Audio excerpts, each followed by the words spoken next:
trocarmos algumas ideias. Eu sempre gosto de propor que vocês possam interagir comigo durante a palestra, para que o sono não seja tão intenso, né? Essa hora da noite, depois de um dia de trabalho, sempre complicado. Vocês já jantaram? Não. É mais um agravante, né? A gente vai ficando cansado, então se a gente puder trocar conversas, experiências, comentários, será sempre muito bem-vindo para todos nós.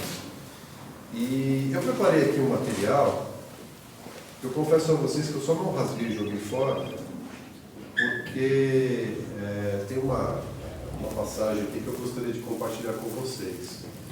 E por que eu estou dizendo isso? Porque, conversando com a minha esposa hoje, eu não sei se vocês, homens, têm a sorte que eu tive de ter uma companheira ao lado há 40 anos, casados há 33, completaremos agora na próxima quinta-feira, dia 8, e eu não sei se vocês sabem, mas a mulher ela tem uma percepção muito melhor que a nossa, né?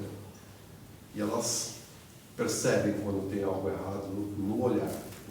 E aí ela me perguntou o que está acontecendo. Percebendo que eu estava incomodado com o material, eu falei, eu vou conversar lá com o pessoal do Maria Benta hoje à noite, mas eu não estou contente ainda, não estou satisfeito com o que eu preparei para conversar com eles. E ela me perguntou, e qual que é o tema? E eu falei, o tema é uma passagem que está no Evangelho segundo o Espiritismo, que tem duas partes. A primeira, ela é talvez aquilo que mais se fala nos centros espíritas. A segunda, talvez seja a que menos se fala. Primeiro ensinamento. Qual é a primeira lição, né? Qual é? Amar. É o que mais se fala nos centros espíritas, né? A importância do amor. E está certo que assim seja, porque o amor é a base, é estruturante para qualquer coisa que a gente vai fazer na vida, não importa o que seja.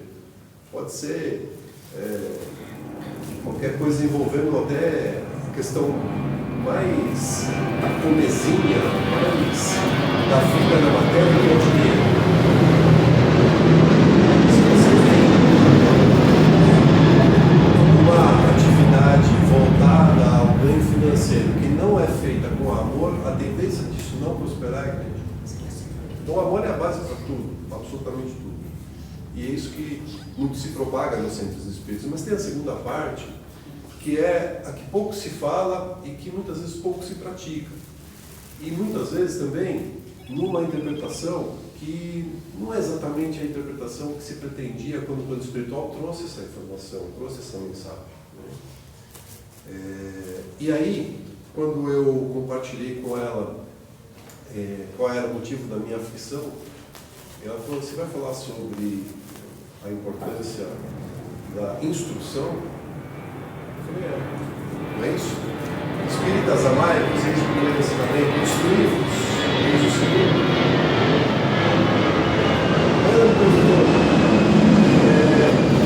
sobre o que exatamente de instrução você vai falar? Aí eu falei, eu vou começar perguntando para as pessoas sobre o que elas entendem, né, quando se propõem a necessidade de pegar um livro, fazer uma leitura, se aprofundar num texto. E aí ela falou para mim, olha, do meu ponto de vista não é bem isso que me parece seja o que você acredita sobre a necessidade de instrução. E aí era ela que devia estar aqui falando a palestra para vocês, não eu, bem na verdade. Porque assim, ela me disse uma coisa que foi exatamente no ponto que eu queria chegar. E a gente estava conversando sem o Lauro saber, antes de começar a palestra, sobre a palestra. O que é a necessidade que a gente tem de se instruir? Então assim, qual é a memória que nós temos sobre escola? Quem ainda vai na escola aqui? Levanta a mão, por favor. Ninguém. Provavelmente como professor. Não, como aluno. Como aluno? Quando éramos, né, do que a gente se lembra da época de escola, era bom ir para a escola? A gente gostava de estudar. A gente ia, acordava empolgado, oba, hoje tem aula de matemática. Alguém fazia isso? Não, né? Não. Alguém vibrava com as aulas de química, por acaso? Pior ainda quando tinha as provas. Pior ainda quando tinha as provas. Ei, hoje tem cálculo de mol. Alguém lembra o que é cálculo de mol? Uma das coisas mais difíceis que a gente aprende na divisão. Isso aí. Né? E era na mão que tinha que fazer, E era normal, não tinha calculadora de jeito nenhum. Né? Imagina, os recursos tecnológicos de hoje não existiam, né? Nem sequer existiam. Então, e aí, quando a gente fala da necessidade de instrução, da perspectiva, daquilo que nos traz o plano espiritual, o que a gente faz? A gente faz uma associação com algo que não era gostoso, que não era confortável. E aí a gente se afasta. Imaginando que estudar, né, do ponto de vista clássico que a gente aprendeu, é aquilo que se referia ao plano espiritual quando nos convidava à instrução. Então, o que eu convido a todos agora é para a gente poder refletir um pouquinho sobre aquilo que, de fato, é o conhecimento. Seria uma grande novidade eu dizer para todos aqui que nós já encarnamos várias vezes? Não, né? Acho que pelo caminhar nosso, pela quantidade de vezes que a gente já encarnou, talvez esteja faltando uma ou duas encarnações para a gente chegar no nível de Jesus, concorda? Não, né? Aí, Isso? Aí não, né? Aí já é demais, né? Mas, se é fato que ainda falta muito chão para poder chegar perto, não vou dizer nem igual, vou dizer perto de Jesus, também é verdade que a gente já caminhou um bocado, concorda? Se a gente olhar para trás, nós já tivemos inúmeras encarnações. E, portanto, todos nós temos um conhecimento vastíssimo, gigantesco, que é inato do Espírito, que está dentro da gente. E que nós, enganados que somos pela vida na matéria, pelas demandas da matéria, pelas confusões que nós fazemos enquanto encarnados, a gente se desvinculou desse conhecimento, dessa sabedoria que todos nós temos. Então, a instrução, que é a instrução clássica, aquela que a gente vai acessar através do estudo, dos livros, dos vídeos, de tudo aquilo que está disponível para aprendermos coisas novas, ela só vai ser devidamente aproveitada se nós acessarmos o conhecimento nosso. Ou seja, se nós estivermos conectados com a gente mesmo, com as demandas da nossa alma, com o conhecimento que nós já temos e que a gente simplesmente abdicou, a gente varreu para baixo do tapete. Por quê? Porque hoje nós somos muito movidos àquilo que esse equipamento que está aqui dentro faz com que a gente funcione, na lógica com que ele quer que a gente funcione. E ao respeitar demais o que a gente pensa, a gente respeita de menos o que a gente sente. A nossa intuição, que é onde de fato está o conhecimento, que é onde de fato está a verdadeira sabedoria.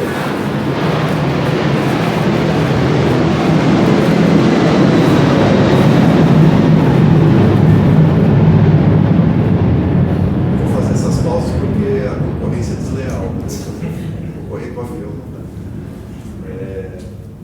Então, qual que é a ideia aqui? A gente pensar um pouquinho sobre o que nós estamos deixando passar e que a gente sabe.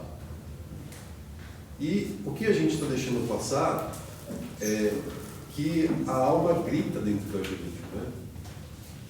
Por exemplo, quando a gente está diante de alguma situação complicada, desafiadora, vocês já perceberam que o nosso corpo, ele responde? Não é assim? Quando a gente está diante de alguma situação estressante, alguma situação mais tensa, o corpo não fala. Quando a gente vai para algum lugar, fazer alguma coisa, e esse lugar, essa coisa, não estão lá muito alinhadas com o que a gente gostaria de fazer, a gente não sente isso. gente que sente, né, na cabeça, tem gente que sente na região do abdômen, né? Tem gente que tem dor de barriga, algumas pessoas chegam a ter diarreia, algumas pessoas chegam a ter, né, náuseas, ânsias de vômito. Tudo isso por quê? Porque o nosso corpo está acusando. Né? A nossa mente, que é onde há a conexão do espírito com a matéria, está dando comandos para o corpo para dizer, olha, não faça, não vá, não entra nessa que vai dar ruim.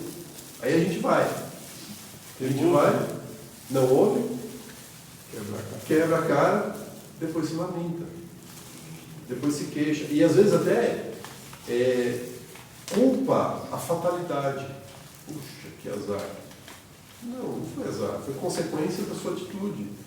Foi consequência de uma decisão que você tomou, apesar do seu espírito estar dizendo, não faça, não vá por aí. E por que a gente vai? Por que a gente faz? Porque a gente dá ouvidos ao entorno. Influenciados que somos por pais, familiares diversos, marido, esposa, amigos, moda, redes sociais, aquela ideia do todo mundo está fazendo, então eu vou fazer também. Mas não é porque todo mundo está fazendo que serve para mim. Não é porque todo mundo está fazendo que se eu fizer também vai dar certo. Cada um é um. E esse conhecimento, essa sabedoria que vive dentro da gente é algo muito efetivo quando a gente aprende a ouvir. Quando a gente aprende a ouvir.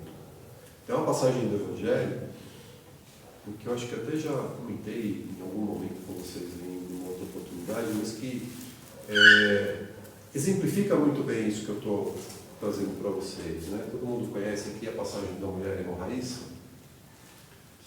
Uma passagem, né, bastante conhecida. Né? Jesus ele estava atravessando, né, o mar da Galileia e ele desembarcou na margem oposta. E naquela época a fama de Jesus chegava antes dele nos lugares, né? De tal forma que quando ele chegava em algum lugar, o lugar já estava cheio de gente esperando ele. E aí ele desembarcou, aquela multidão esperando por ele. De repente ele é abordado por um senhor que era de nome Jairo, que era o chefe da sinagoga. O chefe da sinagoga era uma figura de muito prestígio, né? Uma figura, para a sociedade judaica da época, uma figura muito importante, porque ele respondia diretamente para os sacerdotes, né, que eram, dentro da hierarquia judaica, as pessoas mais importantes, e ele administrava, ele cuidava de um espaço muito significativo para o povo judeu, né, porque ali na sinagoga não era só um espaço da prece, do culto religioso. Ali era um espaço social, então aconteciam eventos ali dentro, aconteciam festejos, aconteciam cursos, né? Eles ensinavam, né, as escrituras sagradas do povo judeu, né, que é a Torá. Então, tinha um movimento muito grande, né, do povo judeu nesse espaço e ele era o grande, né, o gestor desse lugar.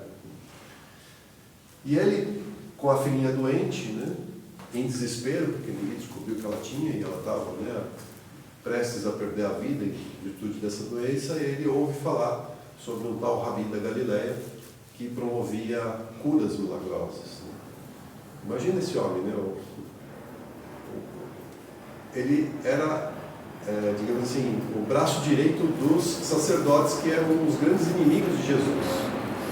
Imagina o drama que foi para ele tomar a decisão de ir falar com Jesus. Não era uma decisão muito fácil. Mas desesperado que estava em virtude da doença da filha, ele decide ir falar com Jesus.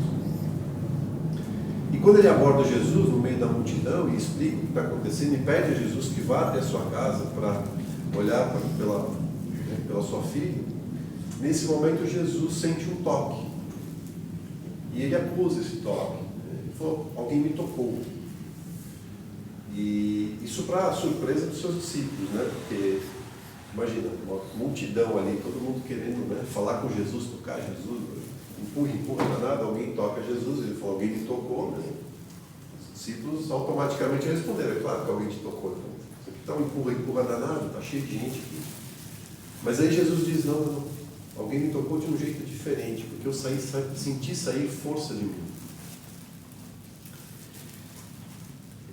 Nesse momento, uma mulher se apresenta e diz: fui eu que te toquei. Eu sofri de um sangramento há 12 anos. E tinha ido já em todos os médicos e ninguém descobriu que eu tinha. E eu tinha certeza que se eu tocasse no seu manto, eu seria curado. E eu fui curado. Eu senti o sangramento cessar imediatamente.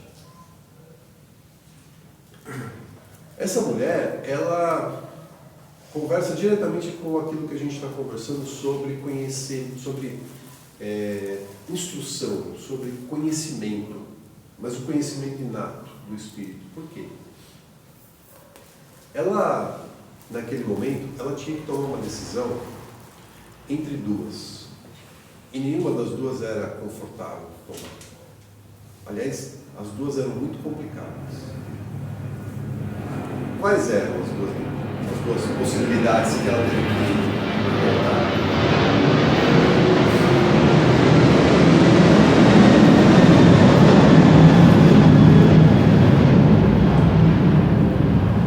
Quando Jesus fala, alguém me tocou porque eu senti sair força de mim, ela é convidada a se revelar. E ela pensa assim: se eu não disser nada, eu vou ter que conviver com essa dor, com esse dilema, com esse drama de consciência para o resto da minha vida. Por quê? Porque eu estarei negando a um pedido daquele que foi o instrumento da cura que eu perseguia há 12 anos. Então aí a gente pode pensar: bom, ok, então bastava se revelar, né? Só que não era simples assim. Por quê?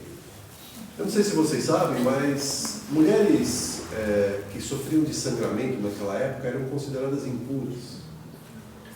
Sabe qual era a pena para uma mulher considerada impura que tocasse no homem, especialmente sendo ele um homem judeu? Morte por apedrejamento. Execução sumária. Então, no momento em que ela dissesse que ela sofria de sangramento, ali mesmo ela poderia ser executada. Tudo dentro da lei. E era essa a decisão que ela tinha que tomar. Assumir o risco de ser executada na hora ou viver o resto da vida com um drama de consciência.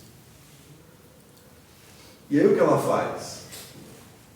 Ela ouve o conhecimento inato que ela possui.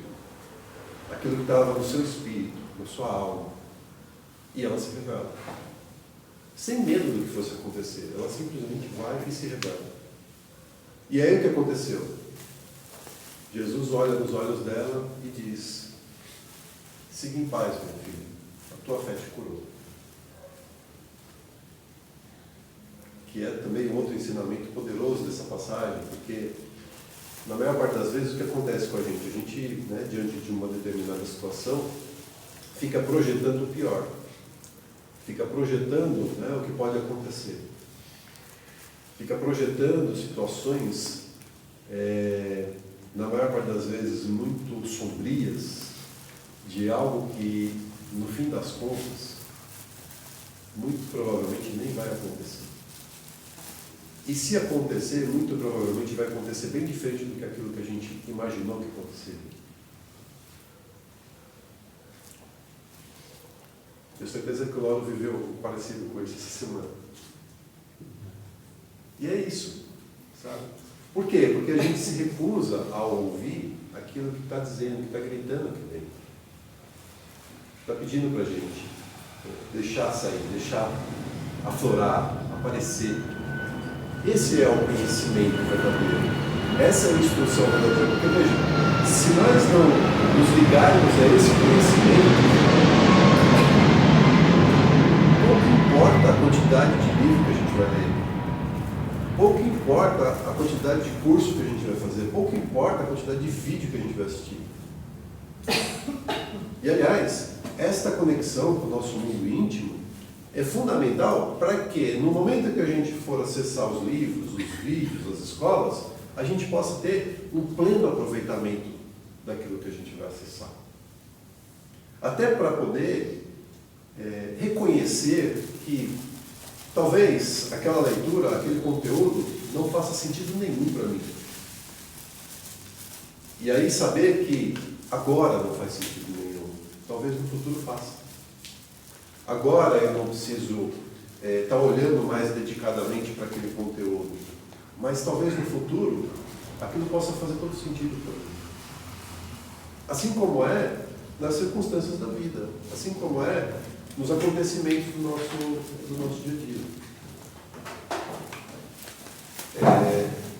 Eu tenho certeza absoluta, né?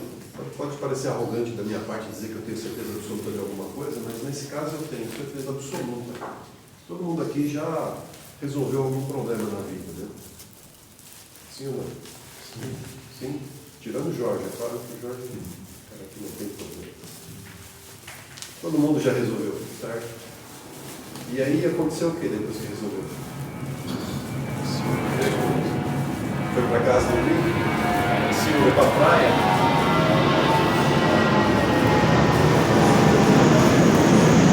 Apareceu outro, né? É assim? Apareceu outro. E aí depois que resolve outro, aparece outro. E a cada desafio superado, a gente fica mais musculoso no próximo.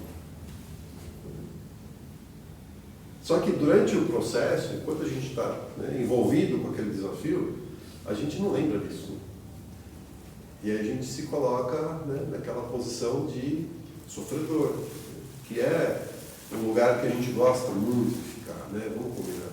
Quando a gente está diante de algum desafio, a gente se coloca muito nessa coisa de ter sido esquecido por Deus. Eu estou falando para vocês de conhecimento próprio. Sabe? De conhecimento próprio. Há alguns anos atrás, a minha esposa ficou muito doente. E nessa época, os meus diálogos com Deus não eram nada ligados. E olha, eu já estava na doutrina, já estudava a doutrina. Então, quando a gente está atravessando o processo, quando a gente está diante do desafio, é difícil a gente olhar para ele e lembrar que ele está posto, ele está colocado ali em nosso benefício. Pensando na perspectiva da nossa evolução espiritual.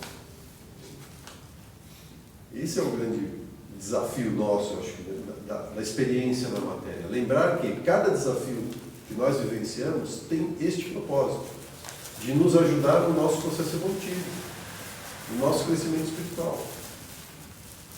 Simples assim.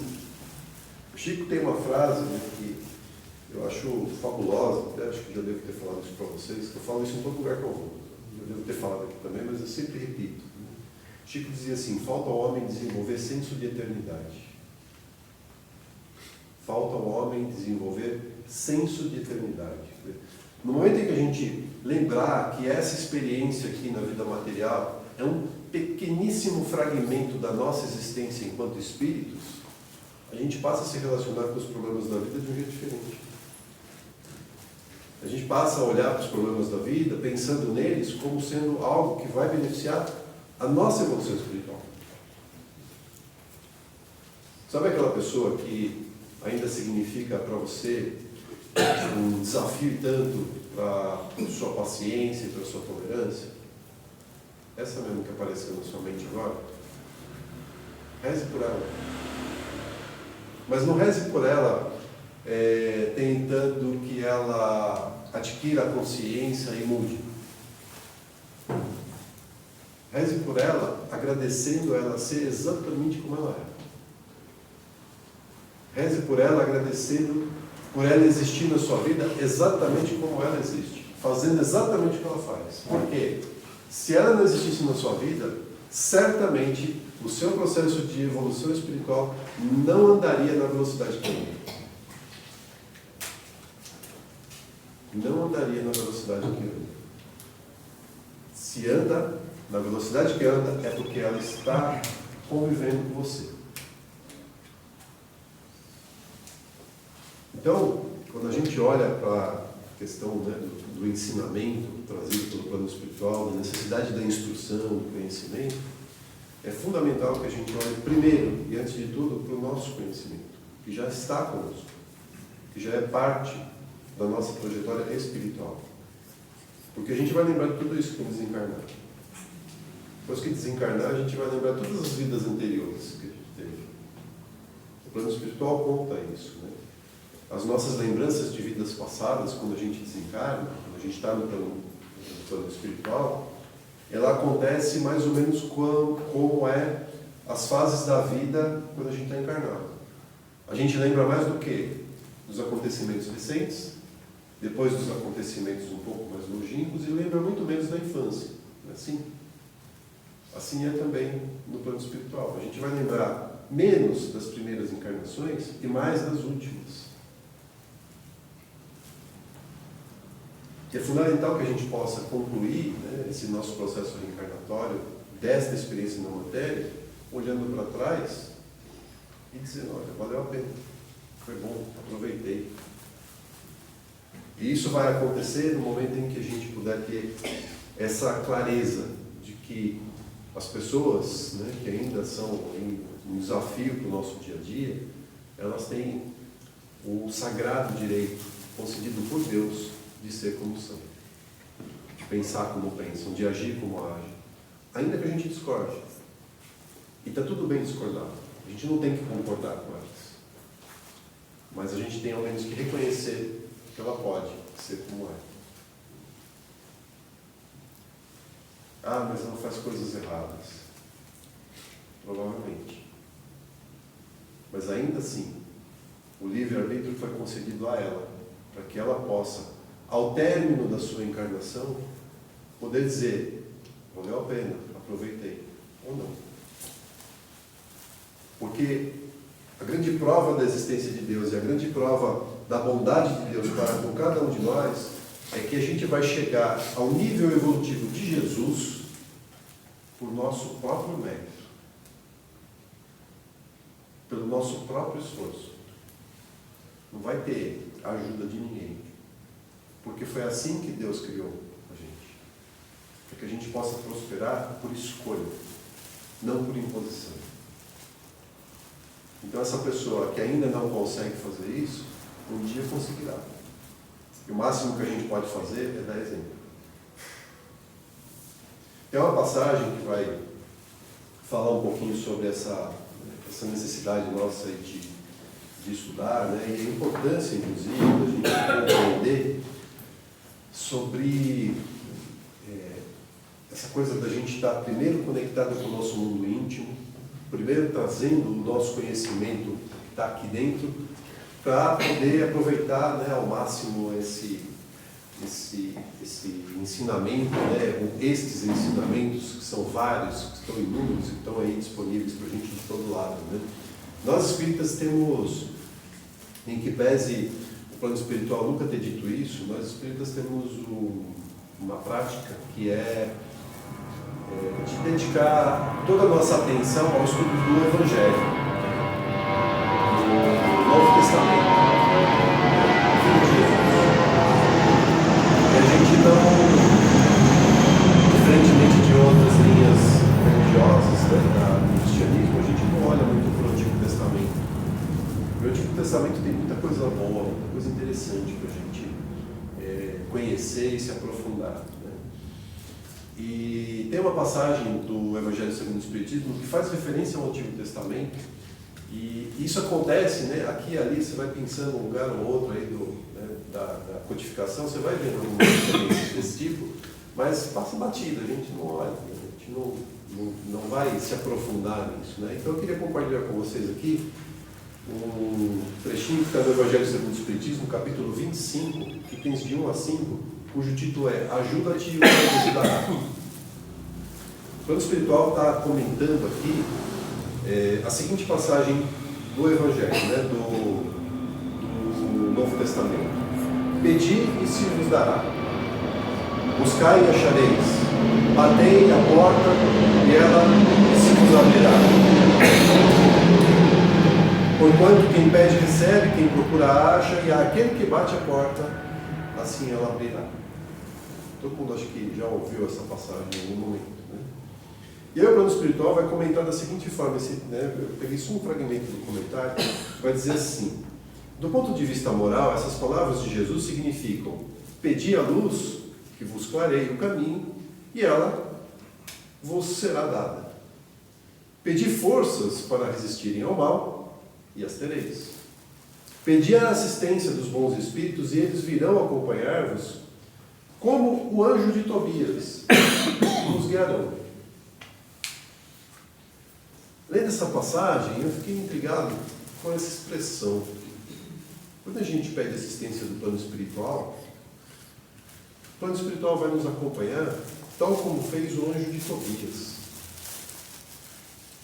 Quem é esse anjo de Tobias? Aliás, quem é Tobias? Alguém sabe? Quem é Tobias? No Antigo Testamento tem um livro inteirinho, chamado Livro de Tobias, que conta uma história muito interessante. Tobias era o filho mais velho de um senhor chamado Tobit. E o Tobit, ele começou a ter problemas financeiros na família em virtude de uma cegueira. Ele ficou cego e parou de trabalhar. Como ele parou de trabalhar, parou de entrar dinheiro e eles passaram a ter problemas financeiros. E ele se lembrou que ele tinha emprestado um dinheiro para um familiar que morava bem longe.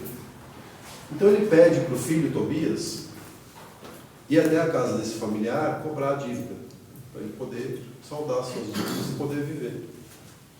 E assim Tobias fez, empreendeu uma viagem. Só que quando ele saiu para essa viagem, apareceu um homem que se prontificou a acompanhá-lo nessa viagem, né? Ajudá-lo nessa jornada. Só que esse homem, na verdade, não era um homem, era um anjo. Era o arcanjo Rafael. Rafael, não sei se vocês sabem, mas em hebraico significa anjo da cura. Rafa é cura e El é anjo, anjo da cura. E ele foi então acompanhando, né, incógnito, né, disfarçado, ele foi acompanhando Tobias nessa viagem. Em algum momento da viagem, Tobias tem que atravessar o rio Tigre. E ali ele é atacado por um peixe enorme. Vai vendo o simbolismo dessa história. Peixe enorme, vocês sabem o que significa? O peixe, a imagem do peixe, a marquete do peixe, várias culturas.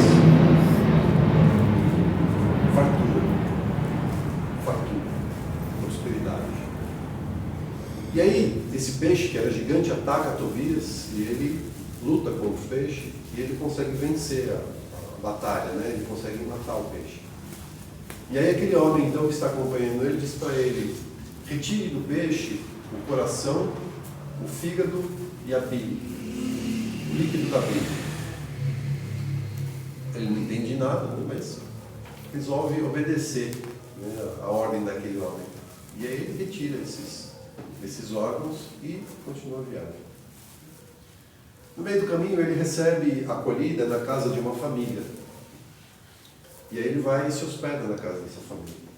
E ali ele conhece a filha da família, Sara, por quem ele imediatamente se apaixona. E ele decide se casar com a Sara. Só que tem um problema. A Sara já havia se casado várias vezes. E todos os ex-maridos da Sara morreram. Você casaria? Lascou-se. Detalhe. Sabe do que eles morreram? Assassinados. Sabe por quem? Pela Sara. Agora deu mais vontade de casar, né? Pela Sara. Porque a Sara estava possuída por um demônio. E aí aquele homem que está acompanhando Tobias na viagem diz para ele: queime o fígado e o coração do peixe, defume a casa. De novo ele obedece, sem questionar. E ele consegue expulsar o demônio. E a Sara volta a ser Sara, porque na verdade ela estava possuída, né? Por isso que estava acontecendo tudo aquilo. E assim ele consegue se casar com ela. E aí ele continua a viagem acompanhado da Sara, chega até a casa dos seus, né, familiares, consegue pegar o dinheiro de volta, retorna para sua casa. Chegando em casa com o dinheiro, né, ele resolve a questão financeira, mas o pai continuava sem. E aí então de novo ele ouve o homem dizendo para ele: passe o líquido da bile no olho do seu pai. E ele passa o líquido e o pai volta a enxergar. E aí o pai volta a trabalhar e a situação da família volta ao normal. Tudo isso está presente no Antigo Testamento. E olha a quantidade de simbolismo que tem essa história. Porque veja, como eu disse, o peixe, ele significa a fartura. Mas ele significa algo mais, porque aquilo que era uma ameaça, o começo vai atacar o peixe, no final das contas, significou a solução dos seus problemas. Porque foi por causa do peixe que ele conseguiu se casar com a Sara e conseguiu curar o pai. E muito disso se reflete também na nossa vida. Por isso que é importante a gente estar desperto internamente para poder compreender genuinamente aquilo que está expresso nos livros, nos filmes, nas escolas. Aquilo que era inicialmente um grande desafio para a vida, né, colocou a vida dele em risco, no fundo era aquilo que ia salvar a vida, que ia fazer com que ele alcançasse os seus objetivos. Algo que fez com que ele pudesse empreender uma vida realizada, né, ao lado da mulher que amava, com o pai saudável, com a situação, né, da família resolvida do ponto de vista financeiro. Então, muitas vezes a gente olha para os desafios da vida como sendo um problema, uma coisa ruim, e no fim das contas, quando a gente passa por aquilo, a gente supera aquilo, a gente percebe o quanto aquilo foi bom. Aconteceu comigo. Quando a minha esposa adoeceu, e eu tinha esses bate-papos com Deus nada amigáveis, mas nada amigáveis mesmo, eu não conseguia ver a bênção que era aquilo na nossa vida. Porque foi depois disso que a nossa relação enquanto casal mudou de patamar. Completamente. A nossa relação enquanto casal passou a assumir uma condição da qual é absolutamente impensável por nós uma vida um longe do outro. Mas no momento que estava atravessando o problema, não tinha a percepção disso. Tanto quando a gente está diante de um desafio, é importante a gente ter aquilo que o Chico fala, sabe? Desenvolver senso de eternidade, perceber que os problemas, os desafios estão postos para que nós possamos nos aprimorarmos enquanto espíritos.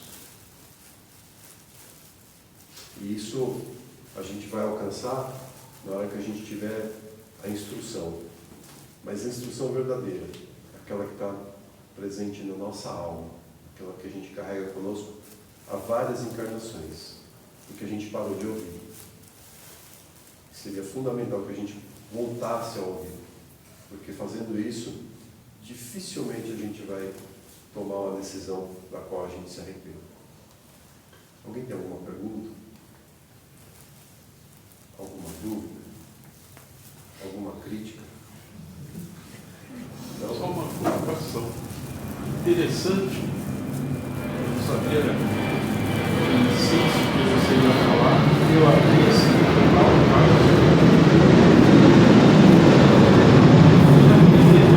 a lição veio e calhou com você falou. Porque eu passei, você falou, com todo mundo que deve estar aqui também. Você lembra que você falou para mim que você fez uma oração? Sim. E você viu aqui? O que você viu aqui, às vezes a gente tem a impressão ou a ideia de que estão falando para a gente. Mas possivelmente o que você viu aqui parte do teu conhecimento. Do teu conhecimento. Foi exatamente o que aconteceu, é aqui o problema.